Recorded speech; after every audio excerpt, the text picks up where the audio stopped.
Allah wal tanzur nafsum ma qaddamat lighada wattaqullah innallaha khabirum bima ta'malun. Shadaqallahul azim.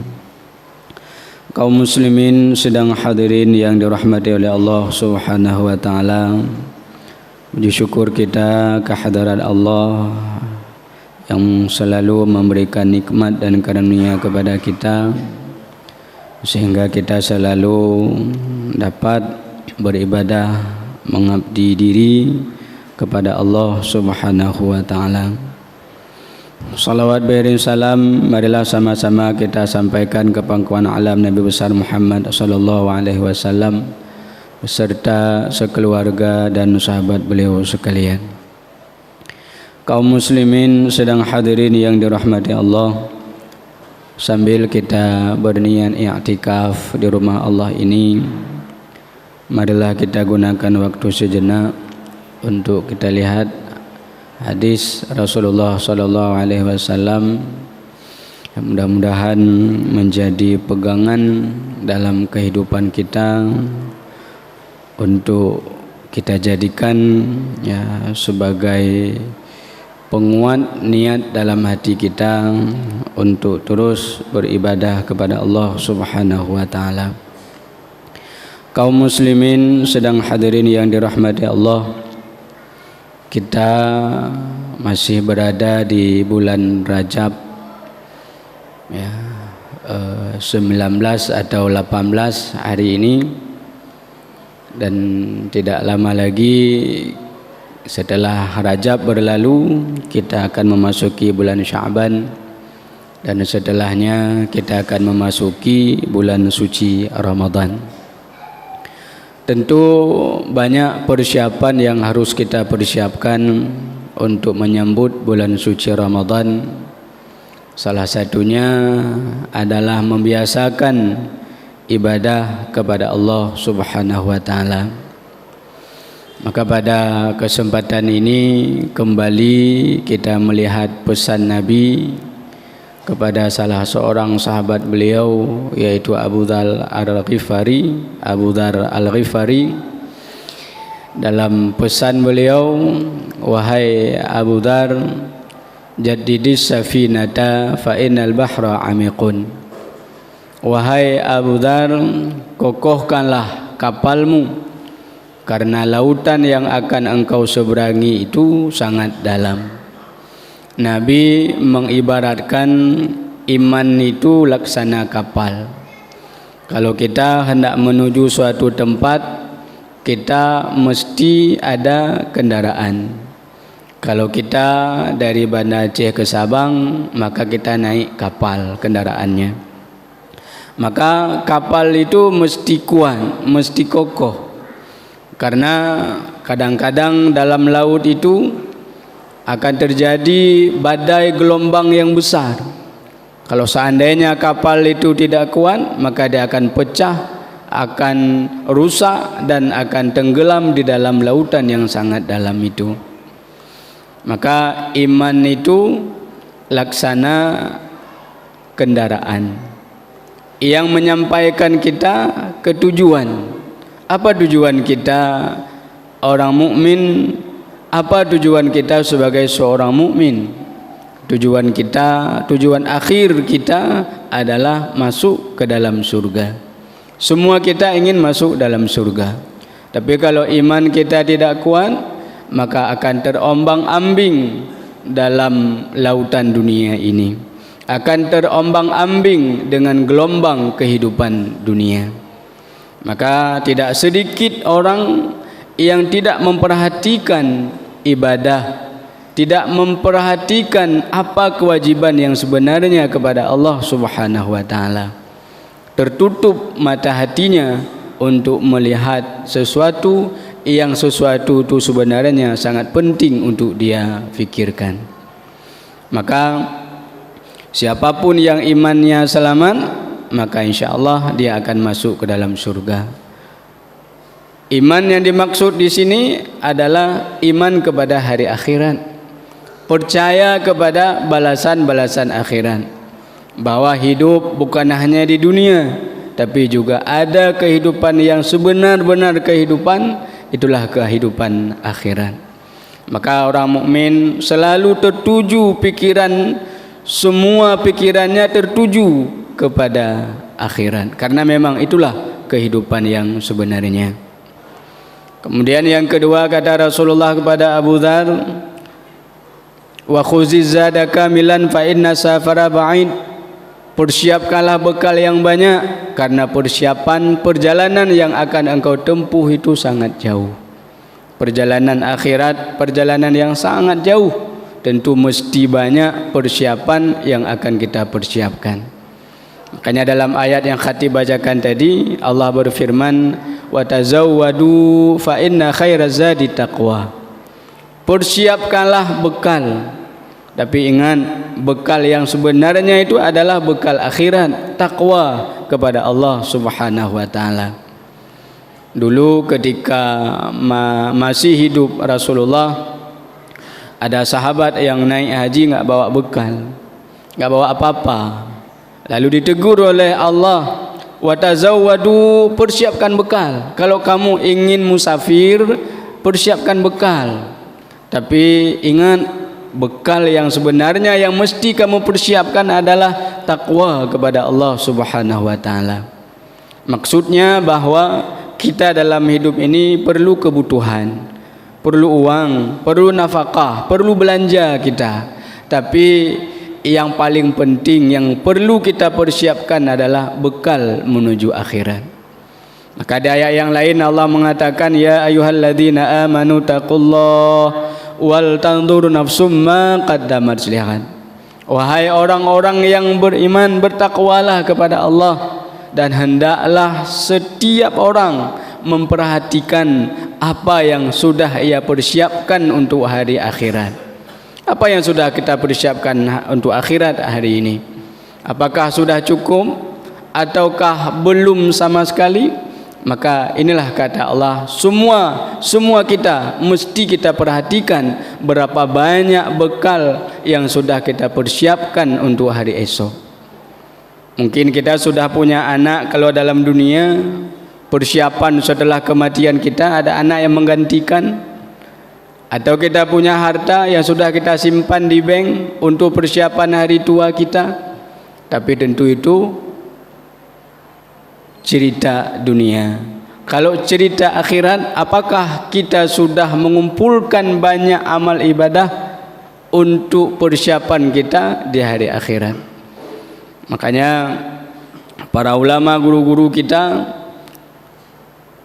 setiap memasuki bulan Rajab, bulan Sya'ban, bahkan di bulan Ramadan, terus menerus mengajak kita untuk mempersiapkan amalan yang akan kita petik hasilnya di akhirat nanti. Karena aizud dunia bil mal wa aizul akhirah bi salihil a'mal.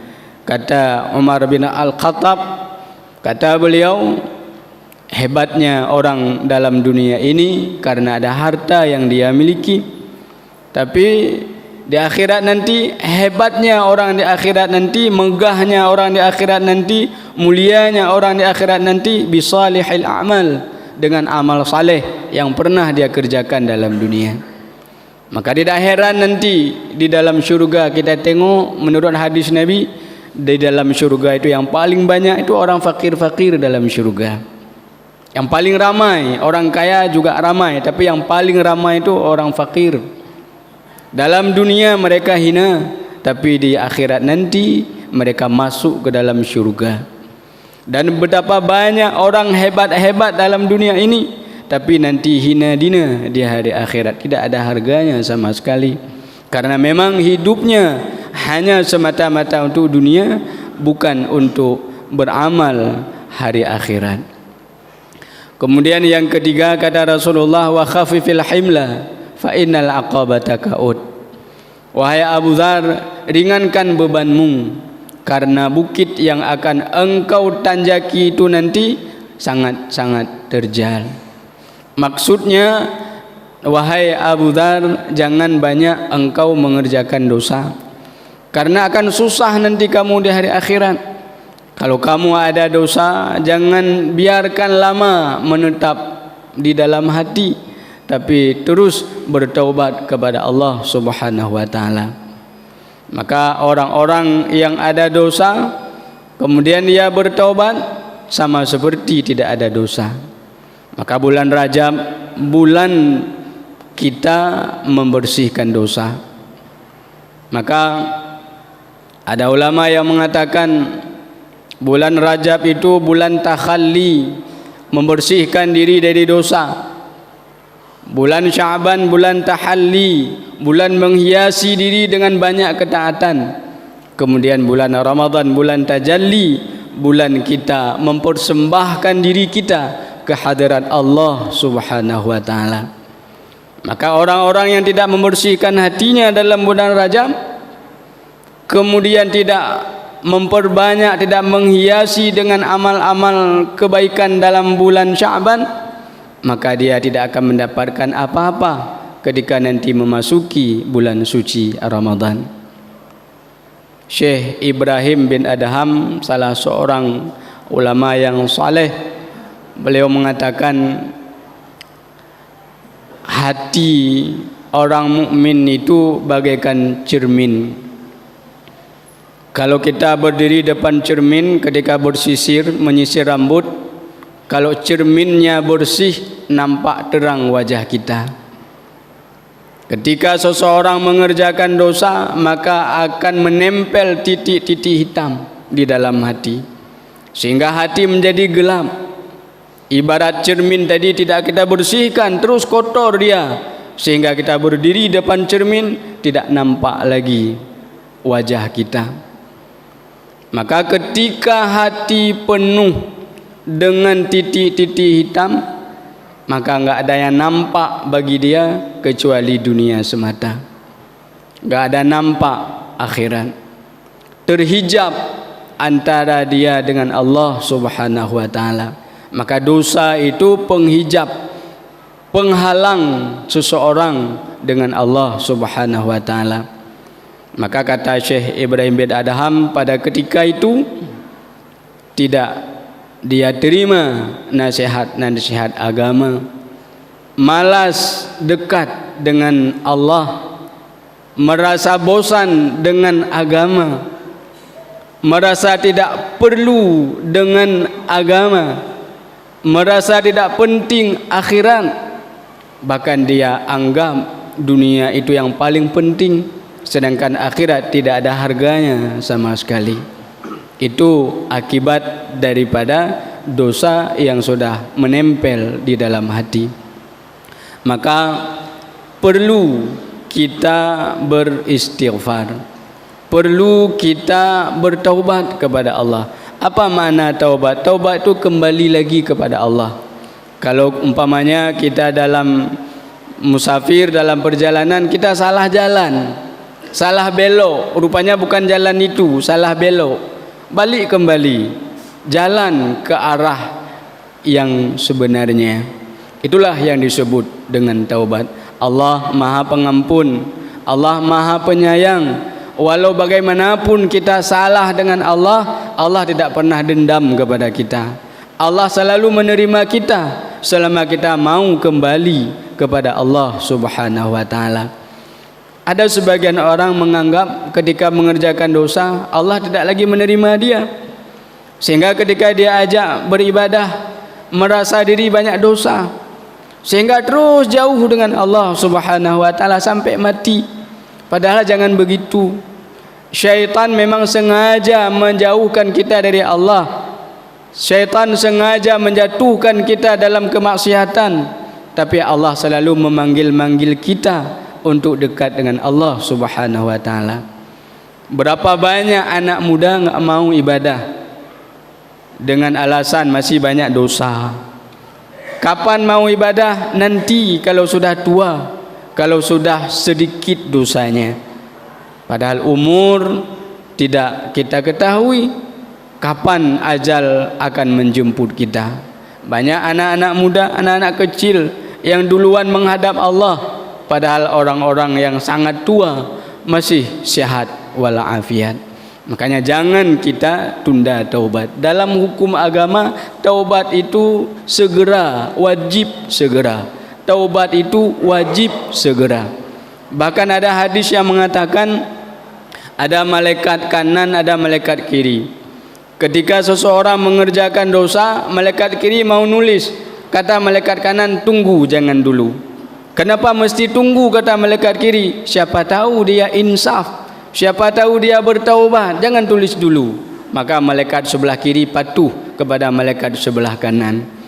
Kalau seandainya dalam beberapa waktu orang itu taubat, menyesal dia, maka tidak jadi ditulis dosa yang pernah dia kerjakan. Tapi kalau dia biarkan lama, maka kata malaikat kanan, enggak apa-apa, sekarang silahkan kamu tulis, kita sudah kasih waktu kepada dia, tapi dia tidak mau kembali kepada Allah Subhanahu wa taala. Maka inilah bulan Rajab, bulan taubat kita kepada Allah. Bahkan ada satu catatan istighfaru Rajab. Ada istighfar namanya istighfaru Rajab. Itu bagus kalau kita membacanya. Karena salah satu isinya, saya sudah bertaubat tapi saya kerjakan lagi dosa, maka mohon ampun ya Allah. Itu salah satu isinya.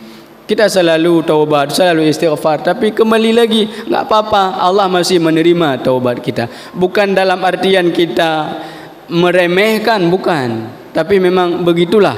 Seperti ada orang tanya kepada Sayyidina Ali, wahai Ali, bagaimana saya ini? Saya kerjakan dosa, taubat, kerjakan dosa, taubat, kerjakan dosa, apakah Allah masih menerima saya? Apa jawab Sayyidina Ali? Selama engkau mau kembali kepada Allah, Allah selalu menerima kamu. Kecuali kalau roh kamu sudah berada di kerongkongan, atau ketika matahari sudah terbit dari arah barat, itu baru Allah tidak lagi menerima kamu. Begitu jawab Sayyidina Ali. Kemudian yang terakhir, yang keempat, wahai Abu Zar, wa khlisil amala fa inna naqid basir. Kalau engkau beramal, wahai Abu Zar, usahakanlah ikhlas beramal. Apa makna ikhlas? Ikhlas itu mengerjakan amal tidak ada tujuan lain kecuali mengharap ridha kepada Allah Subhanahu wa taala. Syekh Fudail bin Iyad ketika ditanyai, wahai Syekh, apa syarat amal diterima oleh Allah? Beliau menjawab, dua syarat amal diterima oleh Allah. Yang pertama, dikerjakan sesuai dengan syariat. Yang kedua, hatinya ikhlas kepada Allah Subhanahu wa taala. Maka apapun pekerjaan yang kita lakukan, kalau ikhlas, rahasia ikhlas, yang pertama, apa yang kita kerjakan itu hasilnya bagus. Orang buat jalan, kalau dia ikhlas, cari pahala dia, itu pekerjaannya itu bagus. Tukang, kalau dia ikhlas bekerja, hasilnya itu bagus. Tapi kalau tidak ikhlas, atai keluh haju, yang penting mentemu-peng matalah get mahana get, urusan nomor 2, itu berarti dia kerjanya tidak ikhlas. Orang yang ikhlas itu kuat badannya. Kenapa? Karena bukan karena manusia. Ketika seseorang ikhlas, ketika beramal, Allah akan membantu dia. Banyak sekali rahasia-rahasia ikhlas yang memang sangat luar biasa. Hasilnya bagus, pekerjaannya bagus, badannya kuat, orang yang lihat pun senang ketika dia melihatnya. Mudah-mudahan Allah Subhanahu wa taala terus membimbing kita. Mudah-mudahan kita, keluarga kita termasuk di antara hamba Allah yang dicintai oleh Allah Subhanahu wa taala. Mudah-mudahan syurga Jannatul Naim menjadi tempat kembali kita semua. Amin ya rabbal alamin. Alhamdulillah wahdah, wassalatu wassalamu ala sayyidina Muhammadin ibni Abdillah wa ala alihi wa sahbihi wa man tabi'ah. أما بعد فيا عباد الله أوصيكم ونفسي بتقوى الله وطاعته لعلكم ترحمون. قال الله سبحانه وتعالى في القرآن الكريم وهو أصدق القائلين أعوذ بالله من الشيطان الرجيم بسم الله الرحمن الرحيم يا أيها الذين آمنوا اتقوا الله ولتنظر نفس ما قدمت لغد واتقوا الله إن الله خبير بما تعملون. Barakallahu li wa lakum fil Qur'anil Karim wa nafa'ani wa iyyakum bima fihi minal ayati wa dzikril hakim wa taqabbala minni wa minkum tilawatahu innahu huwas samiul alim.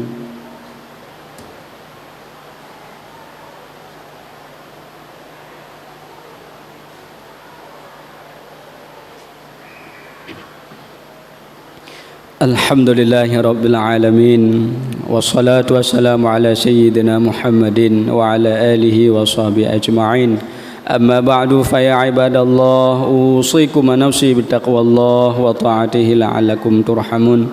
Qala Allah subhanahu wa ta'ala fil Qur'anil Karim wa huwa asdaqul qailin. A'udzu billahi minasy syaithanir rajim. Bismillahirrahmanirrahim. Wa tazawwadu fa inna khairaz zadi taqwa. Inna Allah wa malaikatahu yusalluna ala nabi ya ayyuhalladzina amanu sallu alaihi wa sallimu taslima. Allahumma ghfir lil muslimina wal muslimat wal mu'minina wal mu'minat al ahya'i minhum wal amwat wa tabi' bainana wa bainahum bil khairat. Rabbi ighfir warham wa anta khairur rahimin. Wa la hawla wa la quwwata illa billahil aliyyil azim.